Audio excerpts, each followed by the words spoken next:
ওমা, হাটের মোড়ে এক সন্ন্যাসী আমাকে এই রাজকীয় জাদুর প্রদীপটা দিয়েছেন। উনি বলেছেন এটাতে 3বার ঘষা দিলে নাকি এক বিশাল জাদুকরী দৈত্য বের হয়ে আমাদের পুরো দারিদ্র সংসারের একদম দরিদ্রতা দূর করে দিবে। জানো তো মা, সন্ন্যাসী আমাকে এই কথা বলেছে। এই জাদুকরি প্রদীপটা নাকি খুব আমার আলসে রাজপুত্র রে, সকাল থেকে চাল ডাল কেনার পয়সা নেই, আর তুই হাটে গিয়ে নিজে টিফিনের টাকা দিয়ে এই 1 কড়ির মিছে পিতলের বোতল কিনে নিয়ে এলি। হায় রে আমার আলসে রাজকুমার রে, কি বলবো, ঘরের মধ্যে চাল ডাল নেই, সেই টাকা দিয়ে তো তুই চাল ডাল কিনে আনতে পারতি। আর যে যা বুঝিয়েছে তুই সেই কথা বুঝে তুই ওই প্রদীপটা কিনে নিয়ে আসলি। মা, তুমি খালি মিছে মিছে আমায় সন্দেহ করো। দাঁড়াও, আমি এক্ষুনি প্রদীপটাকে ঘষা দিতেই দৈত্য বেরিয়ে আসবে। তখন তুমি বুঝবে, যখন দৈত্য হাজির হবে তখন তুমি আমার কথাটা ঠিক বিশ্বাস করবে। মা, তোমাকে বলে দিচ্ছি, তখন কিন্তু তুমি ওর কাছে সোনার অলংকার ছাড়া আর কিছুই চাইবে না। দেখবে আমি যদি এই পিতলের প্রদীপটার মধ্যে 3বার ঘষা দেই না, হা হা, আমি এই জাদুকরি 1000 বছরের বন্দি দৈত্য, যে আমাকে মুক্ত করেছে, আমি তার 3টি ইচ্ছা পূরণ করব। হা হা হা। কিন্তু তার আগে আমাকে 1 হাঁড়ি গরম ধোয়া ওঠা খাসির মাংস আর 25টা পরোটা এনে দাও, নইলে আমি খিদেই জ্ঞান হারাবো। বলে দিচ্ছি কিন্তু, তাড়াতাড়ি গরম গরম খাসির মাংস নিয়ে আসো। দৈত্যমশাই, ও দৈত্যমশাই, তুমি আবার কিসের পেটুক দৈত্য? এরম দৈত্য আমি তো কোনোদিন দেখিনি রে বাবা। সোনা দানা দেওয়ার বদলে এ দৈত্য আমার বাড়ির চাল ডাল আটা খালি করার ধান্দায় আছে। সে কি, আমি এ দৈত্যকে কত কি চাইবো আশা করলাম, এই দৈত্যই উল্টা আমার কাছে এসব চাইছে। বাবারে, এরকম দৈত্য তো আমি এর আগে কোনোদিনও দেখিনি।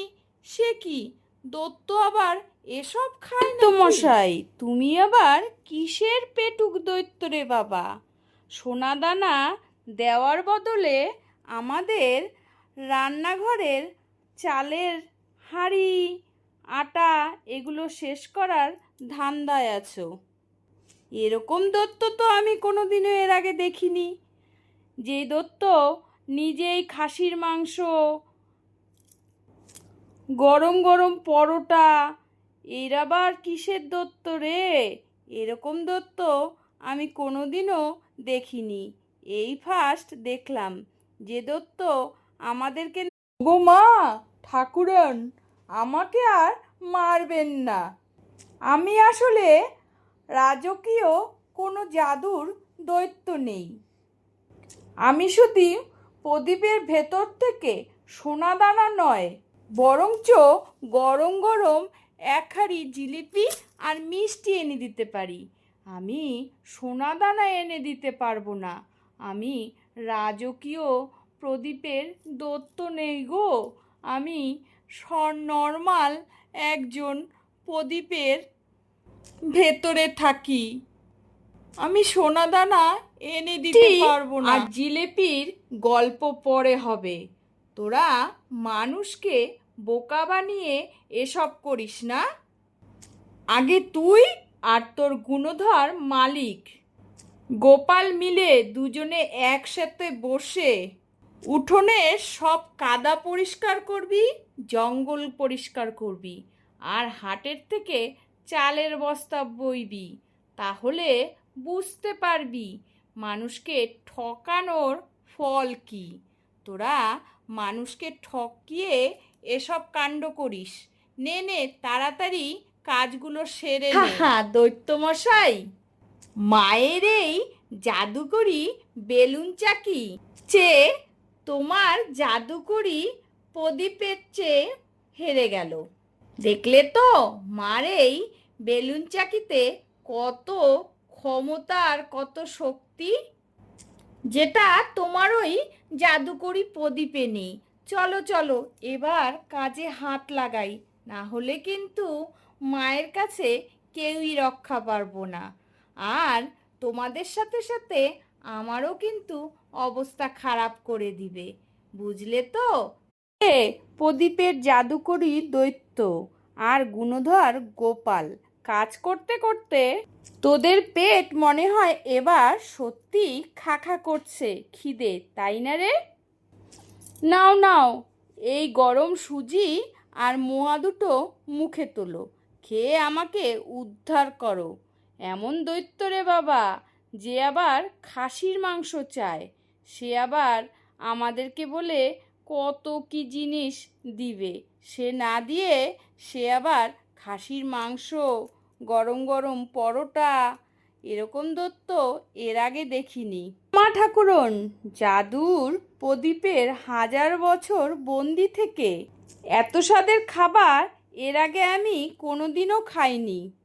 রাজকীয় সোনার চেয়ে সুজির স্বাদ যে 1000 গুণ সেরা। এত বছর ধরে বন্দি ছিলাম, এখন এই যে আমি মুক্ত হয়ে সুজির স্বাদটা পাচ্ছি, কি যে দারুণ লাগছে কি বলবো। এরকম স্বাদ কত যুগ পর পেলাম।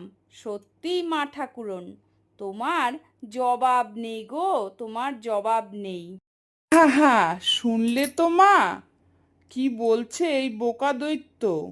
ও আর এখন সোনার গল্প করছে না। তুমি যে এত সুন্দর সুজি বানিয়েছো সেটার জাদুতেই মুগ্ধ হয়ে গেছে।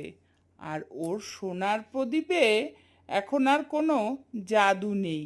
তোমার এই সুজির জাদুতেই সে এখন তোমার কাছে বন্দি হয়ে গেল। তাই না দৈত্য? আমি কি কথাটা ঠিক বললাম? তুমি কি মার হাতে সুজি বানানোটা খুব পছন্দ করেছো?